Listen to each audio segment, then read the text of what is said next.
इमरान खान को नाअहल करार देने के लिए रेफरेंस दायर करने का फैसला। रेफरेंस आर्टिकल 62-63 के तहत दायर किया जाएगा।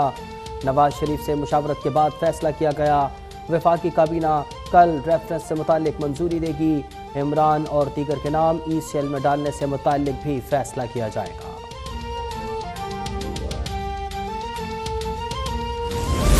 इमरान और PTI के खिलाफ फर्द जुर्म आ चुकी, अब आइन और कानून के मुताबिक कार्रवाई होगी। मौलाना फजल रहमान का ऐलान।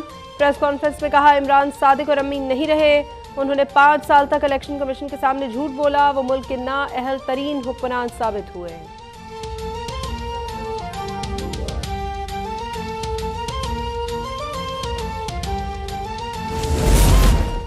ममनुआ फंडिंग कोई मसला नहीं तो केस 8 साल रुकवाने की कोशिश क्यों की? मोहम्मद जुबैर का PTI से सवाल। कहा अब सर्टिफिकेट और एफिडेविट का फ़र्क बताने की कोशिश की जा रही है। ओवरसीज़ पाकिस्तानी इमरान खान से पूछें उनके फंड्स किस तरह इस्तेमाल किए गए।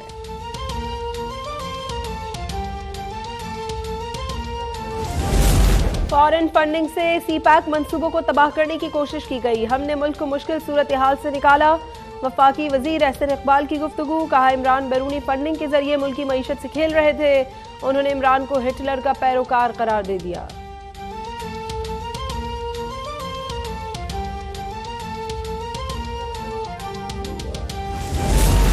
वो सादिक व अमीन सबको चोर और डाकू कहता था। इसने उम्र भर झूठ बोला और इल्ज़ाम तराशी की। लीगी रहनुमा अस्मा बुखारी की इमरान खान पर तनकीद। कहा इसने खैरात के पैसे सियासत के लिए इस्तेमाल किए। वालिदा के नाम पर मिलने वाली खैरात खा गए।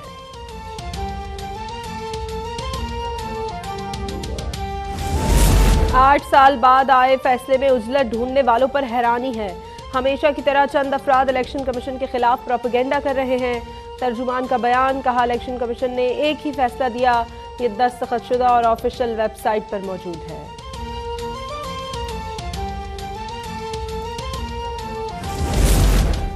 तहरीक इंसाफ का इलेक्शन कमीशन के खिलाफ कानूनी कार्रवाई का ऐलान। हुक्मरान इत्तेहाद से मुलाकात के बाद वज़ीर कानून की ख्वाहिश पर फैसला दिया गया। फवाद चौधरी की प्रेस कॉन्फ्रेंस।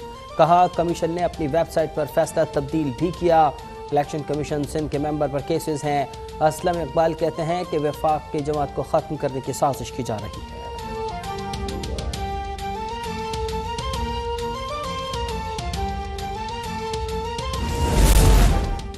डॉलर की कदर में रिकॉर्ड गिरावट। इंटरबैंक में 9 रुपये 58 पैसे सस्ता 228 रुपये 80 पैसे पर आ गया।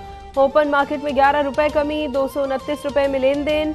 डॉलर की कदर में मजीद कमी का इम्कान। स्टॉक मार्केट में तेजी रही। 877 पॉइंट्स का इजाफा 41,068 पर बंद हुआ।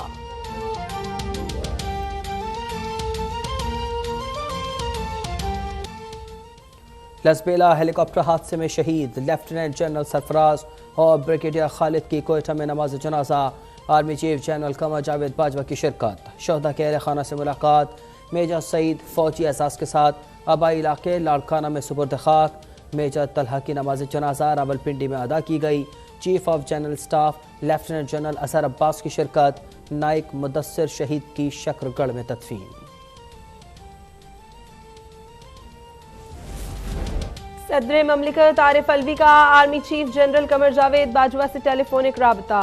लसबेला हेलीकॉप्टर हादसे पर इजहार अफसोस। कहा मुश्किल वक्त में शोहदा के वरसा के साथ हैं। सदर ममलिकत शोहदा के घर भी जाएंगे। मुल्क भर के सैलाब मुतासरा इलाकों से मुताल्लिक वज़ीर आज़म का एक्शन। रेस्क्यू और रिलीफ के इक़दाम का 24 घंटे निगरानी की हिदायत। इमदादी रकम की तकसीम पर 48 घंटे में रिपोर्ट देने का हुक्म। कहा खुराक दवा और रिहाइश की सहूलत फराहम की जाए। मुतासरीन हमारी तरफ देख रहे हैं, कोताही बर्दाश्त नहीं की जाएगी।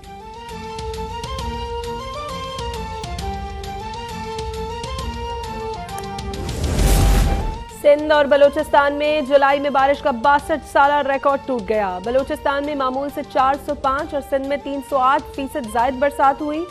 महकमा मौसमियात ने रिपोर्ट जारी कर दी। सबसे ज्यादा मसरूर बेस कराची में 606 मिलीमीटर बारिश हुई। मुल्क भर में 181% जायद बरसात हुई है।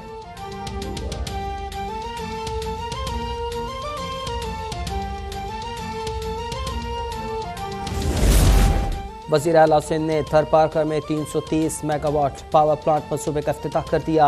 तकरीब से खिताब में कहा कि मंसूबे से अरबों डॉलर का ज़र मुबादला बचाया गया है। इलाका तरक्की कर रहा है और लोगों की ज़िंदगी में मस्बत तब्दीली आ रही है। रेलवे ट्रैक मंसूबे पर काम जारी है।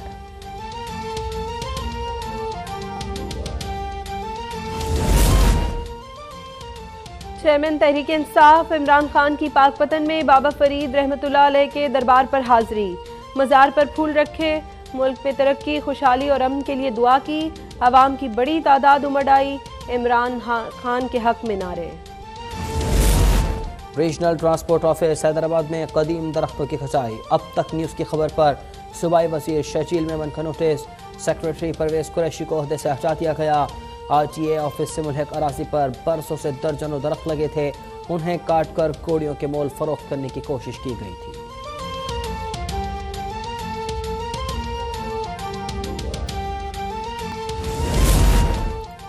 कराची में डेंगू दोबारा सर उठाने लगा। 24 घंटे में 25 केसेस रिपोर्ट।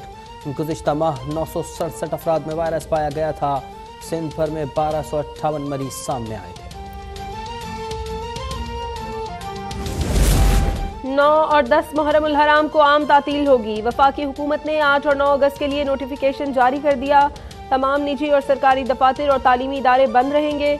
हफ्तावार तातील के बायस वफाकी मुलाजमीन 4 और सूबाई महकमों के मुलाजमीन को 3 छुट्टियां मिली हैं।